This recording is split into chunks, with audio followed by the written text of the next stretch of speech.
Excellencies, I thank the Prime Minister of Canada and Jamaica and the Secretary General of the United Nations for convening this meeting.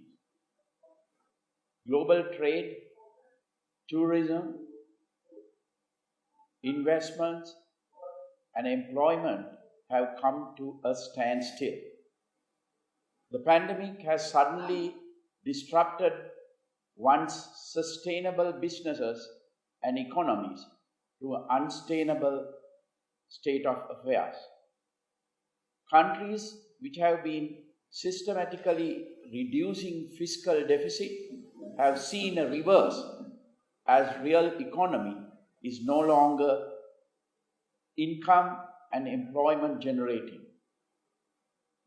Debt, which has also been on a declining trend, has seen a corresponding reversal.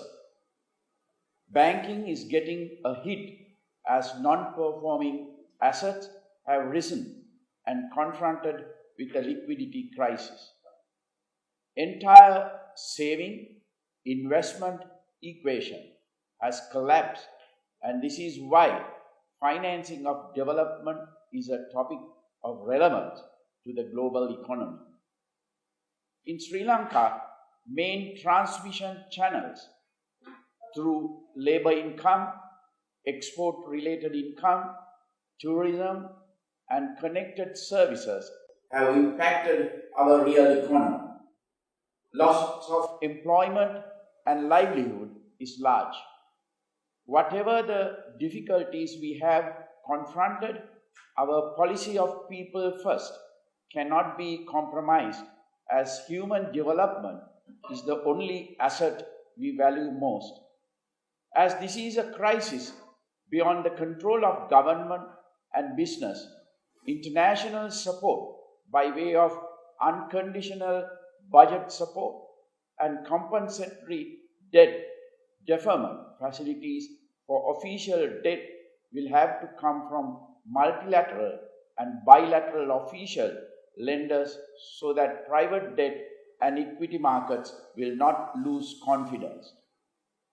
The multilateral and bilateral official creditors to developing countries have a special responsibility to be innovative in creating such space for developing world to revive their economies and should not insist on normal conditionalities of lending.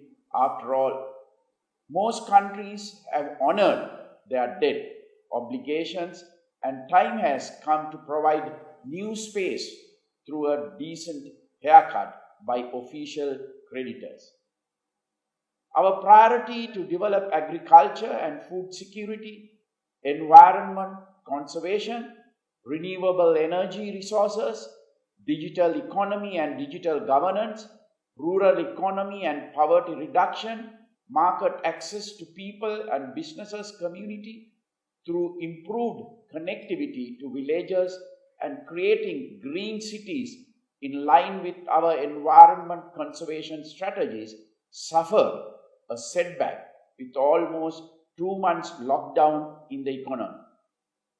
We have taken steps to ease restrictions from this week while keeping health quarantine standards to ensure community will not be vulnerable to COVID-19 health risks. However, as 2 months lost in the real economy and likely timeline to reach normalcy will be longer, external funding must be development-centric by all aspects of such facilities. The profiling of official debt and medium-term emergency budget support loans by each major bilateral and multilateral lenders will not only provide macroeconomic space to meet private debt obligations and relax trade and payment systems, but also restore confidence among private sector creditors to re-energize growth and investment. I underscored the need for development financing when I spoke with His Excellency Xi Jinping, President of People's Republic of China, Prime Minister of India, Honorable Narendra Modi, and US National Security Advisor, Mr. Robert O'Brien. It is noted that middle-income countries seem to get subsumed under the overarching classification of developing countries, and thereby their requirements are not wholly met.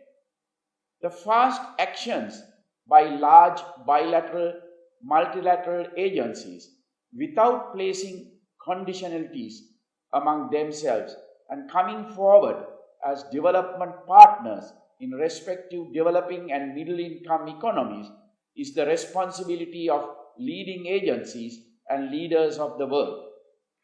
This dialogue must concentrate on how developing and middle-income countries are assisted with emergency funding facility while encouraging countries to focus on human development aspects including education, health, women and children, new export industries, food security and environment for a better and stable world.